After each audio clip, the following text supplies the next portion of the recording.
Today is the 69th founding anniversary of Bangladesh Awami League. Floated on this day in 1949, Awami League has been transformed into a mass organization of the people of the country by leading all the democratic, political, social, cultural movements, including the long, arduous freedom struggle and the War of Liberation. Awami League is one of the oldest, biggest and secular political parties that led the national movement for emancipation of the Bengalis, and the father of the nation, Bangabandhu Sheikh Mujibur Rahman, was the first personality who initiated the work for building a secular Bangladesh. Prime Minister Sheikh Hasina paid glowing tributes to the father of the nation, Bangabandhu Sheikh Mujibur Rahman, marking the 69th founding anniversary of Awami League. She placed wreaths at the portrait of Bangabandhu at the Bangabandhu Memorial Museum at Dhanmondi 32 this morning. After laying the wreath, the Prime Minister stood in solemn silence for some time as a mark of respect to the memory of the father of the nation. Later, Sheikh Hasina, also the President of Bangladesh Awami League, placed another wreath at the Bangabandhu's portrait as the party chief. Meanwhile, people from all strata, including different political, social, cultural and professional organizations, paid deep respect to Bangabandhu by placing wreaths at the portrait of the father of the nation.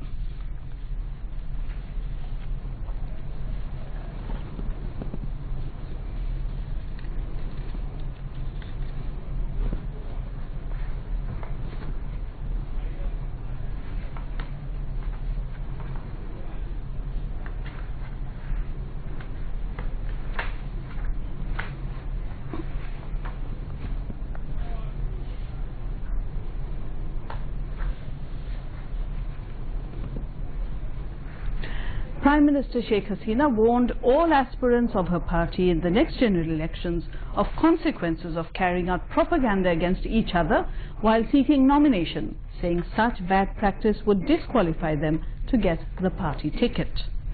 Urging her party men to abandon mudslinging against the sitting parliament members or any rival candidate within the party, she said, instead everybody should focus on the development works of the government to woo the voters, apart from speaking about the possible dangers of returning BNP and their cohorts to power like in 2001.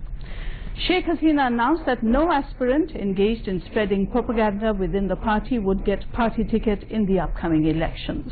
Addressing a special extended meeting of Bangladesh Awami League at Ganabhavan today, the Premier urged all the party leaders and workers to reach the messages of development to the government of the people. The Prime Minister asked the lawmakers of the party to be corrected before the time is exhausted and work together with dedicated workers to acquire public support in their constituencies.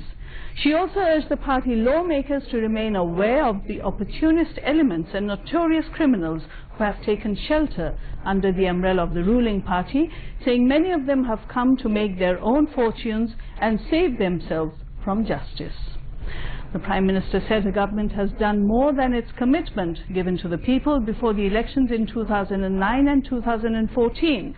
Awami League keeps its words and gives to the people, and this message should be reached to the people. The Prime Minister said that in the coming election, people would spontaneously exercise their franchise.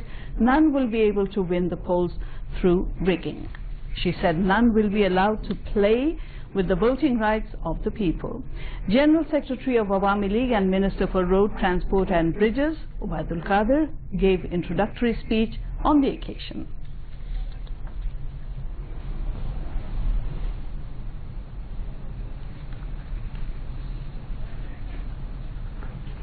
Prime Minister Sheikh Hasina inaugurated the newly constructed head office building of Bangladesh Awami League at city's Bangabandhu Avenue at Gulistan today, coinciding the 69th founding anniversary of the party.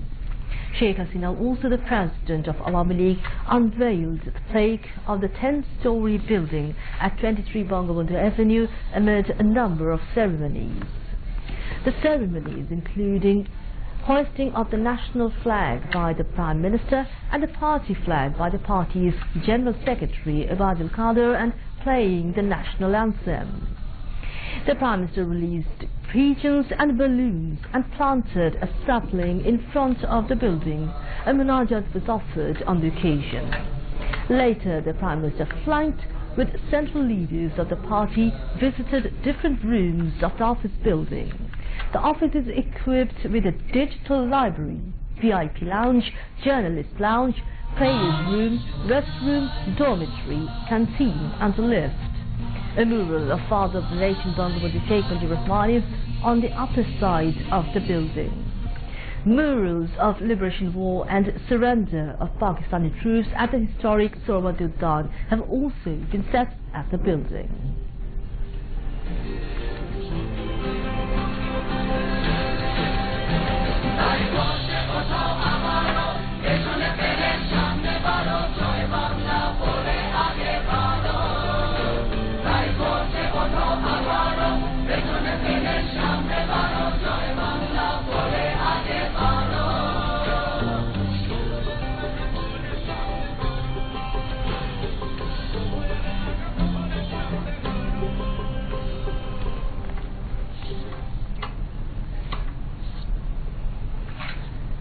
Meanwhile, Awami League General Secretary and Road Transport and Bridges Minister Obadul Qadir said at the special extended meeting of the organisation at Gano Bhavan, no candidate will get nomination for the next general election after involving in evil competitions. Rather, candidates acceptable to people according to latest survey will get nomination for the election, he added.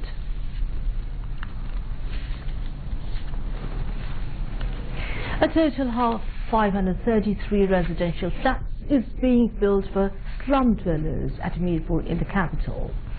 Housing and Public Works Minister Engineer Khondokar Musharraf Hussain told us while replying to a question in the Parliament which was tabled. Earlier, the sitting of the House resumed in the afternoon with Speaker Dr. Shirin Sharmin Chaudhary in the chair.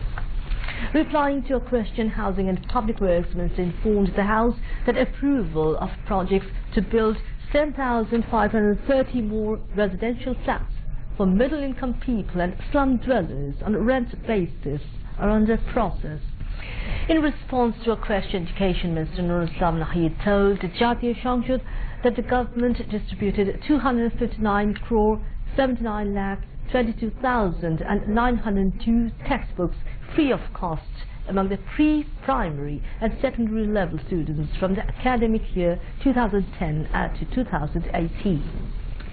In response to another question, the Education Minister told the Parliament that the government provided 6,015 crore 54 lakh and 39,000 taka as stipend among 2 crore 55 lakh 34,151 students from 2009 to 2017 financial year. In reply to a question, Social Welfare Minister Rashid Khan Menon told the House that the government is giving training to the Hijra community in different trades for employing them. He further said after completion of training, they get 10,000 taka as financial assistance for the rehabilitation. Later, a general discussion was held on proposed budget for 2018-19 fiscal. Participating in the discussion, the members of the Parliament told the House that Finance Minister Abul Mal Abdul Muhit presented a pro-people budget. They said that all classes of people of the society will be benefited from this budget. Members of the Parliament said Prime Minister Sheikh Hasina is completing the incomplete works of Father of the Nation Bangabandhu Sheikh Mujibur Rahman. They said this country has advanced much in the last 9.5 years under the leaderships of Prime Minister Sheikh Hasina. Members of the House told that these achievements of the country have been made possible under the leaderships of Bangabandhu and the Prime Minister. They said Bangladesh now became the role model of development in the world. And now on to international news.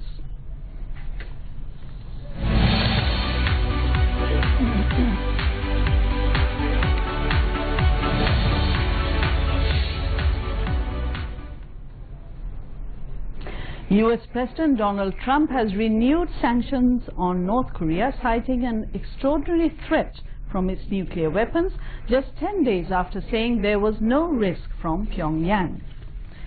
The move came as the US and South Korea cancelled 2 more training exercises. The Pentagon said the goal was to support diplomatic negotiations. It follows the decision earlier this week to suspend a major joint military exercise between the US and South Korea that had been planned for August.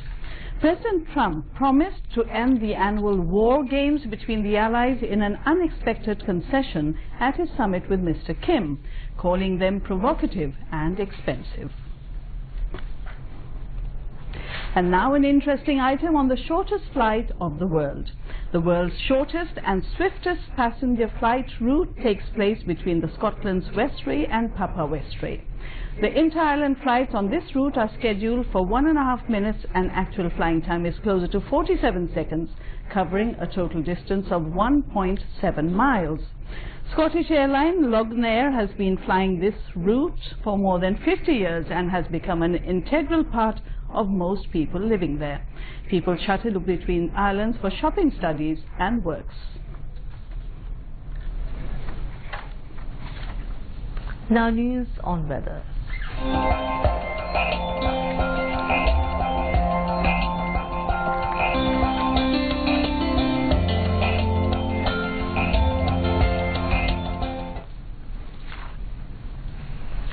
Rain is continuing across the country as monsoon is strongly active over Bangladesh, China and the Pacific region.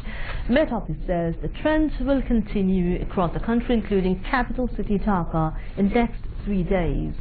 It also forecasted light to moderate rain or thundershowers accompanied by temporary gusty wind and lightning flashes likely to occur at many places across the country in the next 24 hours. Day's temperature may remain unchanged. Cloudy skies will prevail over Dhaka tomorrow. The sun may appear for 1 or 2 hours on Monday next. Meanwhile, the maximum temperature was recorded 37.4 degrees Celsius.